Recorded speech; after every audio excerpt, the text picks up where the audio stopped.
महाकुंभ पर गुरुजी आप क्या कहना चाहेंगे?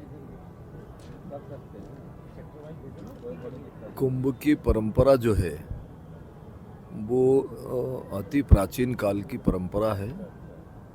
और जैसा कि अभी बीच में वक्फ बोर्ड के कुछ मौलवी ने ये कहा कि ये ज़मीन जो है वक्फ बोर्ड की है, तो सृष्टि के रचनाकार जो हैं ब्रह्मा जी हैं और उन्होंने सृष्टि की रचना की है। और सृष्टि की रचना करने वाले तो सनातन के हमारे अति इष्ट देवताओं में हैं।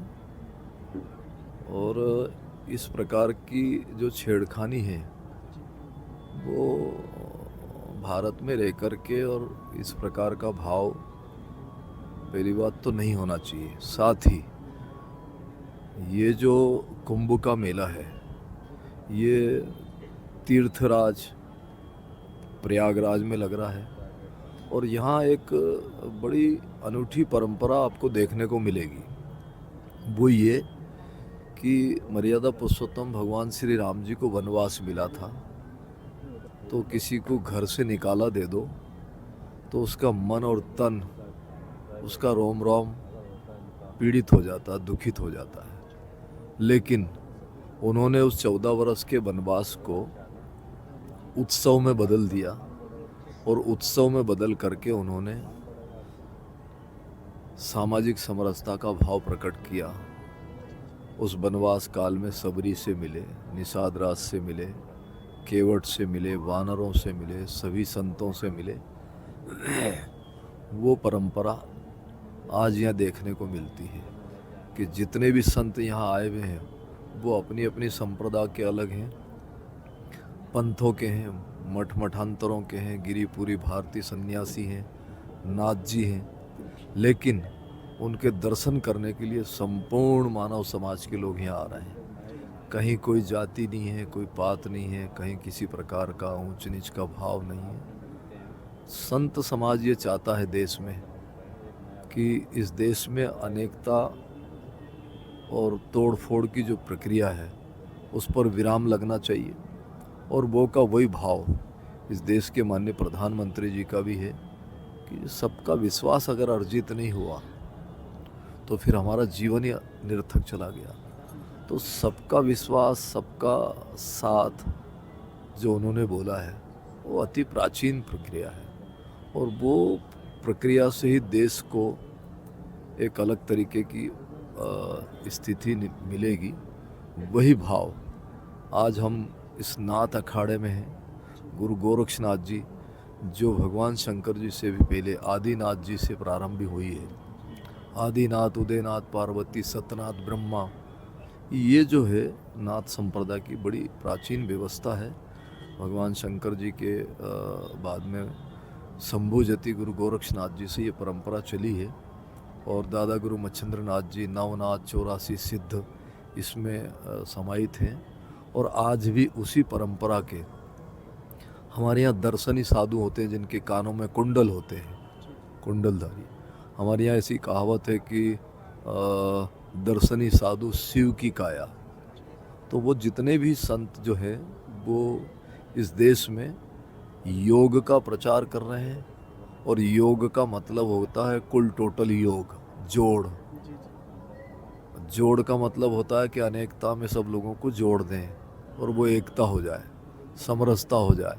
तो हमारे नाथ संप्रदाय में कहीं भी किसी प्रकार का कोई ऊंच नीच का भाव नहीं है, सबको साथ लेकर के चलने का भाव है। उसी परंपरा में इस देश में एक अनूठी प्रक्रिया गुरु गोरखनाथ जी की गोरखपुर से प्रारंभ हुई। तो वहाँ से गोरक्ष पीठाधीश्वर महंत अवैधनाथ जी का नाम सुना होगा, उनसे पहले दिग्विजय नाथ जी हुए हैं। उन्होंने लोकसभा को सुशोभित किया और उसके बाद उसी परंपरा में योगी आदित्यनाथ जी जो इस देश के कोने कोने में लोग उनके अनुयायी हैं, उनकी बात सब लोग मानते हैं, उनकी सोच पर बहुत गर्व करते हैं। ऐसे योगी आदित्यनाथ जी ने यहाँ आज आकर के समस्त नाथ संप्रदाय के जितने भी संत हैं सबके साथ समन्वय का भाव बनाया, सबके साथ बैठे, सबके साथ प्रसाद पाया, भोजन पाया। तो भोजन और भजन जब एक स्थिति में आएगा, अर्थात पंगत और संगत जब हमारी एक होगी, तभी एकात्मता प्रकट होगी।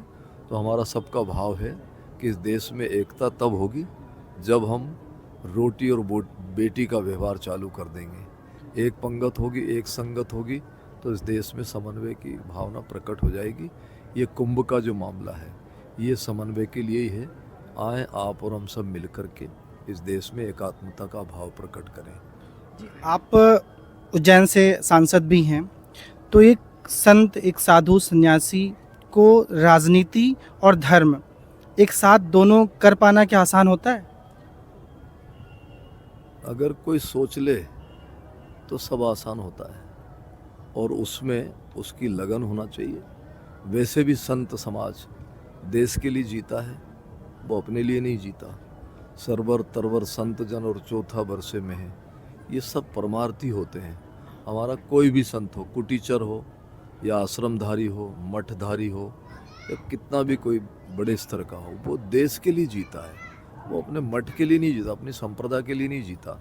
और माननीय मोदी जी का जो सोच है, सबको साथ लेके चलना, तो संतों को भी साथ में लेके चलना, तो केवल दिखावे के लिए नहीं, वो लोकसभा और राज्यसभा और विधानसभा, पंचायत से लेकर के सभी व्यवस्थाओं में साथ लेकर के चलना। और ये हमारी प्राचीन काल की व्यवस्था है कि धर्म नीति और राजनीति दोनों का समन्वय बनता है, तभी राज्य और काज व्यवस्थित चल पाता है। ये उसी का प्रत्यक्ष को प्रमाण की आवश्यकता नहीं, ये उसी का परिणाम है कि मेरे जैसे अकंचन सन्यासी को राज्यसभा में पहुंचने का योग प्राप्त हुआ। मनुस्मृति पर लगातार विवाद चलता रहा है। मनुस्मृति पहले कि संविधान पहले आपके लिए? मनुस्मृति हमारे सनातन परंपरा की एक प्राचीन व्यवस्था रही है, और संविधान से देश चल रहा है। संविधान जीवित रहेगा तो सारी व्यवस्थाएं निरंतर चलती रहेंगी। संविधान की रक्षा करना हमारा प्रत्येक भारत के नागरिक का अधिकार बनता है, और देश के प्रधानमंत्री माननीय नरेंद्र मोदी जी भी उस क्षेत्र में काफ़ी आगे तक उनकी सोच है कि संविधान बचा रहे, व्यवस्थित चलता रहे, उसमें निरंतर जो है संशोधन होते हैं। तो संशोधन का नियम उसके अंदर ही लागू है कि संशोधन तो होना चाहिए। संशोधन किस आधार पर होना चाहिए, उस आधार को साथ लेकर के संविधान में निरंतर प्रक्रिया बनी हुई है। और आज भी संविधान की जितनी रक्षा इस देश में भारतीय जनता पार्टी कर पा रही, मैं समझता हूँ पिछले 70 साल में उस पार्टी ने उस पर ध्यान नहीं दिया। ये मैं भी मानता हूँ, देश भी आगे मानेगा। अभी कल ही एक एक्ट्रेस थी, उनको महामंडलेश्वर बना दिया गया है, इस पर बड़ा विवाद चल रहा है। तो महामंडलेश्वर कोई भी बन सकता है कि उसको कोई ज्ञान होना चाहिए, कोई आपका कोई कसौटी है उस पर उतरना चाहिए खरा? जिस संप्रदाय ने महामंडलेश्वर बनाया है, ये विषय आप उनसे पूछिएगा। जी। एक महामंडलेश्वर बनने के लिए क्या होना चाहिए? जी गुरु जी। महामंडलेश्वर बनने के लिए कोई एजुकेशन नहीं होती है, सेवा और सिमरन होना चाहिए, अपनी राष्ट्रभक्ति और सनातन भक्ति होनी चाहिए। लेकिन अभी देखने को ये मिल रहा है कि कुछ गरीब लोग भगवा पहने रखे हुए हैं, 2 पैसे यहाँ वहाँ से गरीबी मांग ले रहे हैं, तो उनको मारा जा रहा है कि भगवा उतारो तुम। इस पर क्या कहेंगे आप? ऐसा नहीं है, भगवा ऐसा कई केस आ रहे हैं, कुछ लोग कुछ उनसे जी, ये भगवे को मारा नहीं जा रहा है, व्यक्ति को भगवा उतारो तुम। नहीं, भगवा को, उस व्यक्ति को भी नहीं मारा जा रहा है। आप उससे ये पूछिए कि उसने कुछ न कुछ ऐसा दोष किया होगा या कोई हरकत ऐसी की होगी न्याय संगत नहीं होगा, इसलिए। अच्छा, भगवा कोई आम इंसान पहन सकता है? ऐसा पहन ही रहे हैं मॉडर्न शो में, आप देखो जी जी जी। दुनिया भर के शोरूम में कपड़े बिक रहे हैं। पोलो जब में ये देखो, ये कौन सी फरारी में बिका हुआ है स्वेटर है। दुनिया बेची, कोई कलर पे प्रतिबंध थोड़ी ना किसी का। जी चलिए, बहुत बहुत धन्यवाद गुरु जी बात करने के लिए। जनहित इंडिया पर जी आप अपना